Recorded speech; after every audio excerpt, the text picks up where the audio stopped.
নির্মাণ। শিশু উদ্যানের শিলান্যাস হলেও বর্তমানে গজিয়ে উঠেছে অবৈধ নির্মাণ। আপনারা দেখছেন পিবিএন বাংলা নিউজ। পশ্চিম মেদিনীপুরের কেশপুর ব্লকের আনন্দপুরের সরকারি জমিতে কয়েক বছর আগে ঘাটালের সাংসদ অভিনেতা দীপক অধিকারী অর্থাৎ দেব একটি শিশু উদ্যানের শিলান্যাস করেছিলেন বলে স্থানীয় বাসিন্দা সহ বিরোধীদের অভিযোগ। বর্তমানে প্রস্তাবিত শিশু উদ্যানের জায়গাতে গড়ে উঠতে চলেছে অবৈধ নির্মীয়মান কনস্ট্রাকশন। স্থানীয় বাসিন্দাদের দাবি, প্রস্তাবিত সরকারি জমিতে যাহাতে শিশু উদ্যানটি গড়ে ওঠে, এলাকার সৌন্দর্যায়ন সহ শিশুর থেকে বয়স্কদের মনের বিকাশের জন্য প্রয়োজন শিশু উদ্যানের, যাহাতে ওই প্রস্তাবিত স্থানে শিশু উদ্যান গড়ে ওঠে, প্রশাসনের কাছে তারা দাবি জানিয়েছেন। পাশাপাশি বিরোধীরা কটাক্ষ করতে ছাড়েননি। ঘাটাল সাংগঠনিক জেলার সাধারণ সম্পাদক তন্ময় ঘোষ বলেন, শিশু উদ্যান কেন, কোনো কিছুই হবে না এই কেশপুরের মাটিতে। কাঠমানি ছাড়া কিছুই নেই এই কেশপুরের জন্য। সাংসদ যেখানে যা কথা দিয়েছেন তা কোনো জায়গাতেই তিনি কিছুই করেননি, এতে সাধারণ মানুষের বোঝার দরকার। কেশপুর পঞ্চায়েত সমিতির সভাপতি চিত্তরঞ্জন গড়াই এই বিষয়ে তিনি জানিয়েছেন, এই ব্যাপারটি আগের পঞ্চায়েত সমিতির আমলের ঘটনা, তাই এর প্রকৃত না হওয়ার কারণটি তিনি খতিয়ে দেখে সমস্ত ব্যাপারটি দেখবেন, যাতে প্রস্তাবিত জায়গাতে শিশু উদ্যান গড়ে ওঠে তার ব্যবস্থা করবে বলে আশ্বাস দিয়েছেন তিনি। এলাকাবাসী কামাখ্যা রঞ্জন দত্ত জানান, এলাকায় একটি শিশু উদ্যান খুব প্রয়োজন। অভিনেতা সাংসদ দীপক অধিকারীর কাছে অনুরোধ, আপনি প্রস্তাবিত শিশু উদ্যানের জায়গায় শিশু উদ্যানটি গড়ে তুলুন। উল্টো দিকে ঘাটাল সাংগঠনিক জেলার বিজেপির সাধারণ সম্পাদক তথা কেশপুরের বিজেপি নেতা তন্ময় ঘোষ জানান, তৃণমূল সবেতে কাটমানি নিয়ে কন্ট্রাক্টরকে বিল্ডিং করতে দিয়েছে। এলাকার উন্নয়ন চায় না, পকেটের উন্নয়ন চায় তৃণমূলের নেতারা। বিস্তারিত দেখুন পিবিএন বাংলা নিউজে।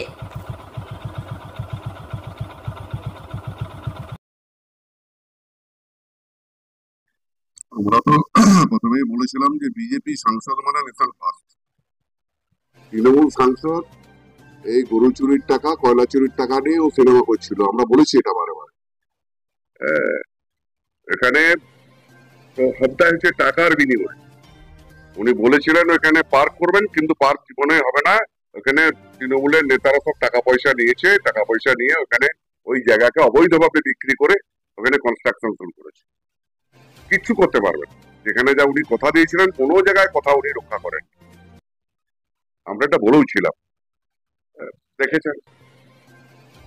মানুষ বুঝুক তৃণমূল কংগ্রেসের যে মিথ্যাচার, ভ্রষ্টাচার আর নির্বাচনে যে অবৈধভাবে গণতন্ত্রকে বিপন্ন করে ওটা নির্বাচনটাকে একটা প্রহসনে পরিণত করবে, এটা বুঝতে পেরেছিল যে এই নির্বাচনে, যে লোকসভা নির্বাচন, এই নির্বাচনে হেরে যাবে, তাই নির্বাচনটাকে টোটালি প্রহসনে পরিণত হলো ঘাটাল লোকসভা। এ সাংসদ কিচ্ছু কাজ করবে না। এই গরু চুরির টাকা, বাড়ি চুরির টাকা, কয়লা চুরির টাকাতে টাকা নিয়ে এসে উনি শুধু সিনেমা করবেন, মানুষের জন্য কিছু করবেন। সেটা আমি দেখিয়েছি বা সবাই দেখছে। সেখানে এখন বিল্ডিং তৈরি করছে কিছু কিছু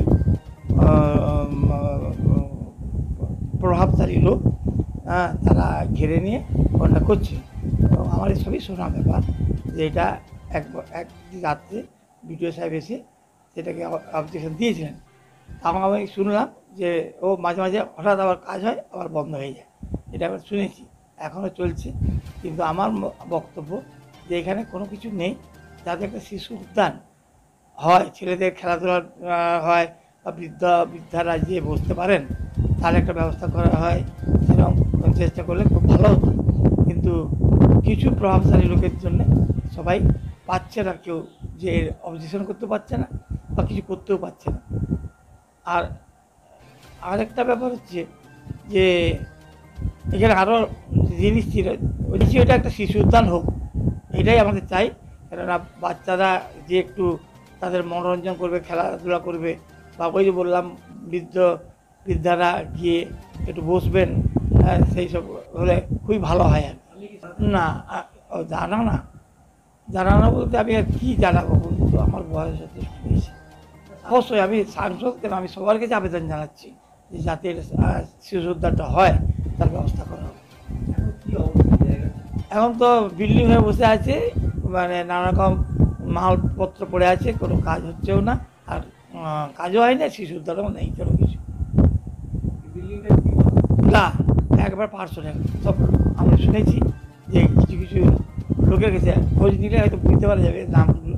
তার কাছে 1 লাখ 1.5 লাখ টাকা নিয়ে কোনো একজন ছেলে বা কিছু দল সেটা তৈরি করছে, তারাকে ডিস্ট্রিবিউশন করে করে বাজার করার চেষ্টা করছে, সেটাকে নষ্ট করে দেয়। এবং তার পরিবর্তে শোনা যায় যে স্কুলের কাছে একটা কয়েক লাখ টাকা খরচ করে একটা সুপ্রিম প্রেমিং করে দিয়েছে শুনলাম, সেখানে কেউ যায়ও না, ছোট জঙ্গলে পড়ে আছে। আমার নাম কামাখ্যা রঞ্জন দত্ত। শিলান্যাস হয়েছে যে এই আগের পঞ্চায়েত সমিতির আমলে বলেই আমারও শোনা আছে, সবিস্তারে খবর না নিলে আমি এটা বলতে পারবো না। কারণ যে শিলান্যাসের পরে সেই জায়গাটার পজিশন কী আছে, ওইখানেই আবার পাওয়ার স্টেশন হয়েছে, ওখানে আমাদের একটা কতটুকু জায়গা ছিল সেটা উপযোগী কিনা, সেটা বাতিল করা হয়েছে কিনা, সেটা পঞ্চায়েত সমিতি আবার খবর নেবো। এই মাত্র 6 মাসের মধ্যে আমার সব জায়গায় খবর নেওয়া হয়নি। নিশ্চিত যদি শিলান্যাস হয়ে থাকে তাহলে সেটাকে রূপায়ণ করতে হবে, আর যদি জায়গা কমের জন্য বাতিল হয়ে থাকে তাহলে জায়গা খুঁজে সুন্দরভাবে একটি শিশু উদ্যান তৈরি করতে হতেই পারে।